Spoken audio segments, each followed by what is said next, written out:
In this time of great crisis, I would like to remind people that Amazon is still selling toilet paper at a discount price, and it comes in 48 sheets. But all jokes aside, I had this conversation on Twitter a couple of weeks ago with a socialist that was mocking liberal democracies, and he was saying that they are incapable and ineffective at solving crises the same way like China does, because China is an authoritarian country and it doesn't care about these things that get in the way, like human rights. And liberal democratic nations, because they have human rights and they care about them, when you have a problem like this, the free market will not be able to solve it. So here is the answer. Romania has declared a state of emergency due to the crisis. And this is something that is an exceptional measure, which most liberal and democratic nations have, that can be taken during times of war, times of natural calamities, when the country is under siege by an enemy force. It's pretty much similar to the American version of martial law. And during this time of crisis, certain fundamental rights can be restricted and infringed upon by the government. And we're going to go into what rights those are. In other words, what my socialist friend would say, that in this time period, the government becomes temporarily fascist. And as you can imagine, this would be very tempting for a lot of people in power to do and to benefit from. So there must be certain safe checks to make sure that this situation isn't taken lightly and the people in power do not take advantage of it for longer than necessary. One of these safety checks is that in my country, the president is the one that decides the state of emergency, and then the parliament has to also vote on it. And it's only for 30 days. After 30 days, they have to vote on it again. So it's not something that that a president can do and then just leave it there. No, every month the parliament can constantly has to vote on it, and if one single month the vote doesn't pass, then the state of emergency is lifted.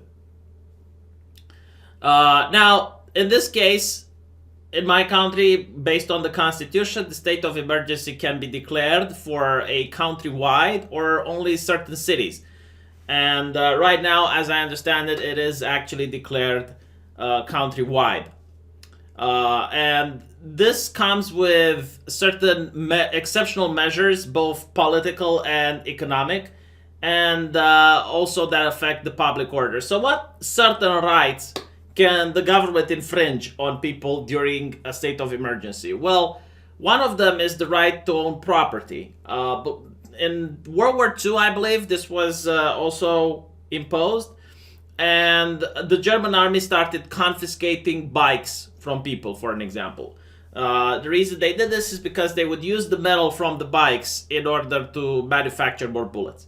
So in this case, if the government would, I don't know, want to confiscate toilet paper from people, they would actually be able to do so.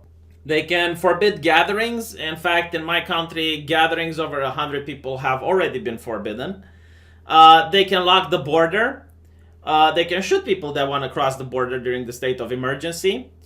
They can arrest people for different reasons. Like, for example, if you want to break out of quarantine, they can arrest you now.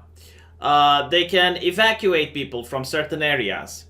They can decide that you have to shut down your business. So even if you own a private bar or a private club or something, the government can come in and say, for the next 30 days, while the state of emergency is in effect, you have to shut down your business.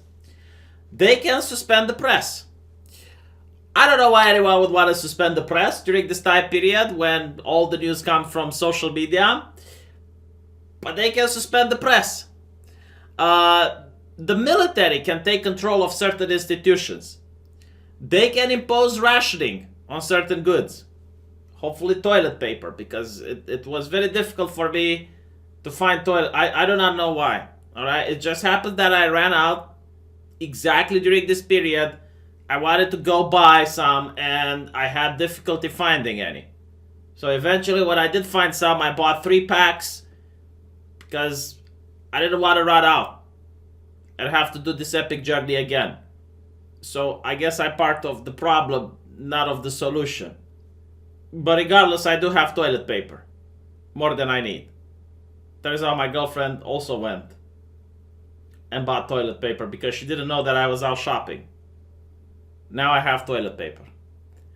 Now, with this said, right, there are certain rights that the government would actually not infringe under any circumstances.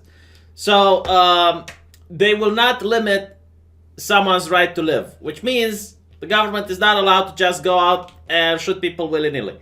Torture is not allowed. So even if this would be a war scenario, you're not allowed to torture people for information. They also do not bar people from accessing the courts. If anyone wants to sue the government during this time, they will still be allowed to do so. And the most important one, they will not condemn people for things that are not set in the criminal code explicitly.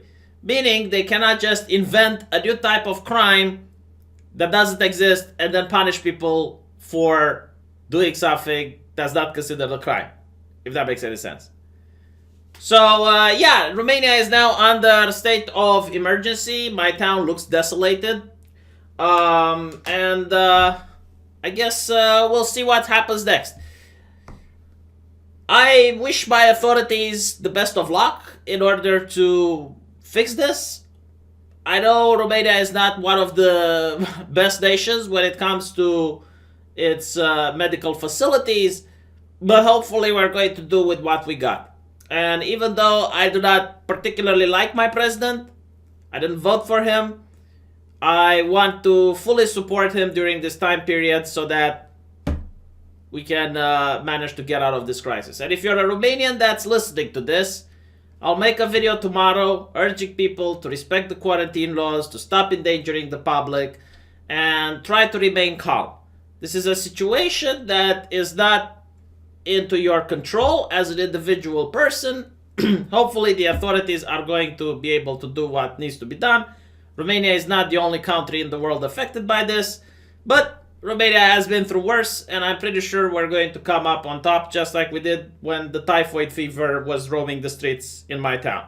The good news is that Doom Eternal is coming out. There's some really cool video games upcoming like Resident Evil, many others, so you have what to do indoors. You're not going to get bored. Only go out if you absolutely need to for shopping, going to work. But other than that, try to stay indoors. This is not going to last for very long.